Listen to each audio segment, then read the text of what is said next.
Just a quick spoiler alert, if you haven't seen our short film Chain Letter, check it out before you watch this making of video because I'm about to ruin everything for you. So, believe it or not, this was actually one of the more difficult films we've shot so far. We just moved into a new apartment and wanted to shoot something in the new space. We began concepting the idea about a week before shooting. The idea of a cursed chain letter sounded kinda cool and we began developing that story.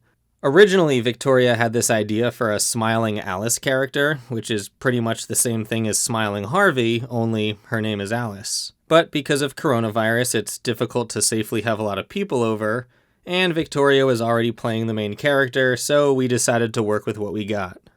Our friend Wes was helping out, but he has a giant beard, and we wanted Smiling Harvey to have a giant visible smile. And so I offered myself the role of Smiling Harvey. I also drafted a version of the script with an entire text conversation between Victoria and her insidious friend Gavin, who seems to make an appearance in every short we make now for some reason. I went into detail about how this Smiling Alice character was a lonely girl they went to high school with, and she died, and now she lives on through this haunted email chain letter. But after showing it to Victoria, we decided it was kind of cliche and an unnecessary amount of backstory for a 4-minute short. It just didn't flow very well, and we had already made Devil's Door, which relies heavily on texting.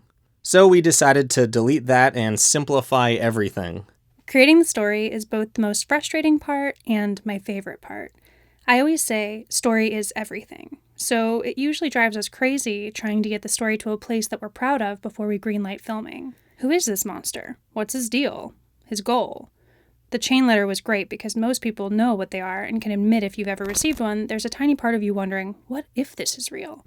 Next came tightening the monster, Smiling Harvey, who hadn't come together fully on the page yet. We knew this guy was smiling and devious, but it wasn't until I added that creepy clown clip art to the chain letter and Aaron edited in that smiling glitch scare on the computer screen that Smiling Harvey started to take shape. Then, adding the sound effects of his insane giggle during the sheet gag and footsteps racing down the hallway, and Smiling Harvey really felt complete. This has to be the sweetest acting job ever.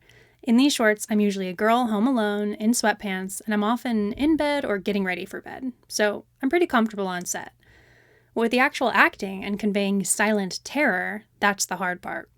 I remember trying to really ramp up my fear in this one. In past shorts, like Bedhead, I felt like my character was too apathetic to the monster in her bed. So, for Chain Letter, I tried to really widen my eyes and do this panicked breathing to help silently convey my fear. Looking at the final product, I look pretty terrified. We shot everything over the course of 3 nights. It could have been done in 1 or 2, but after reviewing some of the footage, I just wasn't happy with the lighting. And this is where things started to become a little difficult. This was the first time I had to light an entire scene that took place entirely at night with no lights on. The only motivation for light in the story was moonlight or whatever light was coming in through the window. No lamps, no flashlights, nothing. Here's how it looked on the first day of shooting. Everything felt a lot brighter and just not as scary. It also lacked dimensionality and overall just felt flat and boring. Honestly, as I watched through the footage, I felt the slightest bit of anxiety, knowing deep down that we were going to have to reshoot a large portion of everything. And even then, I wasn't sure how or if I was going to pull off exactly what I had in my mind. So over the next couple nights, we went back and reshot a whole bunch. Victoria was very patient. Just like in our previous short, Devil's Door, I used an LED bulb and clipped a couple blue gels to get that blue moonlight look. I used an umbrella diffuser so the light wasn't too harsh, but instead gave the whole room a nice creepy blue ambiance. Fortunately, we have a little patio outside our bedroom window, so I was able to shine this ring light directly through. The see-through curtains acted as a nice silk diffuser. That was just luck. Just so that we didn't see a giant ring light outside the window, I actually reflected the light off of a mirror and onto a reflector, which I positioned toward Victoria's face. This also helped diffuse the light even more, making it a lot smoother and more naturalistic.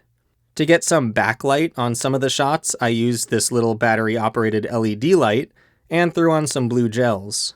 The light was a bit too harsh, so in the middle of shooting, I thought it might work if we took some toilet paper and taped it onto the light. It actually worked perfectly well. I've never heard of anyone using toilet paper as diffusion before, so you're welcome. The most difficult shot by far was this slow push-in on the laptop. Just raising the slider so that it matched the right height of the dresser took a lot of time. First, I propped up the glide gear slider on top of 2 laundry hampers. Then, we put this firm, unopened cardboard box on top of that, and then used slabs of wood from IKEA to micro-adjust the height. Wes was standing by my side holding this LED light toward the bathroom so that Victoria's reflection could be seen in the laptop screen. I would push the slider toward the laptop, then Wes held it in place so it wouldn't move or slide back. Then, I'd turn up the brightness on the laptop so I could capture a few seconds of the screen for the glitch effect. Without moving the camera, I'd move to the other side and shoot everything I needed for the monster's reflection. That included this monster mask for texture, and then my own scary face. We must have done about 20 takes. I imported the first 10 and noticed the camera shaking way too much. I also noticed that the reflection of the camera could be seen in the laptop screen. So stupid. We ate some Chipotle and then shot a few more takes. It was still shaky, but after adding a warp stabilizer effect in Premiere, I was able to smooth everything out pretty well. For the shot where a ghost is seen in the room, I originally wanted to try this effect where the sheet would be ripped off the bed, flies through the air, and then lands on an invisible figure with a scary face underneath. We tried this with Wes standing at the foot of the bed so that Victoria and I could move the sheet on top of him. I planned on masking all of us out completely, leaving nothing but the sheet, but after looking at the shot, it was just meh. I figured it would be just as effective, if not more, to have the sheet already on the figure, which contorts its body in a weird way and then just disappears. This was all done in Premiere with opacity masking. I'd go through the action and then walk out of frame so that we could just shoot an empty plate. Then I'd simply just mask the shape of the sheet as it fell, so it looks like nothing was underneath. I also cropped the shot in half so I could use a different take of Victoria's reaction. I did something similar in our first film, Bedhead, which, if you're interested, I made a full tutorial on how to do this effect. I'll leave a link in the description. I have to give full credit to David F. Sandberg for this neat trick which helped me get that much-needed over-the-shoulder aerial shot as Victoria creeps toward the bed. I literally stood on the bed with the tripod, and then tilted the front legs forward while tilting the fluid head up. Definitely way smoother than if it were handheld. This quick panning shot of the door slamming and the other door being pushed open was a full-on team effort. Wes was standing behind the first door, and our friend Misha was standing behind the other door. I would give them all cues so that we could get the timing down perfectly. Wes? Vic? Misha? After several takes, I think it's safe to say we nailed it. Creating Smiling Harvey wasn't too much of a challenge, although we did have to reshoot that final shot after we changed the whole lighting setup. In an earlier take, I was also facing Victoria, but we decided it was scarier if my face was positioned a bit more toward camera. You can tell me which you think is better. Victoria covered me in makeup, and then, just like in our last couple shorts, I took some still images of the whites of my eyes, and some monster mask for texture, and then motion tracked that onto various parts of my face.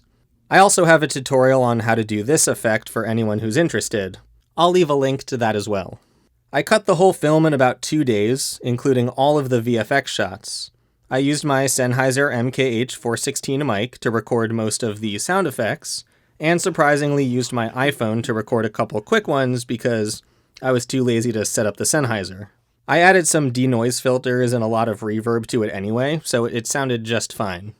And as I mentioned in our last video, all of our music is done by a friend of mine who lives in Florida, who goes by the name Robot Disco Puma. If there's anything else you're curious about, feel free to comment. I'll always do my best to answer as many questions as possible. Stay healthy. Action.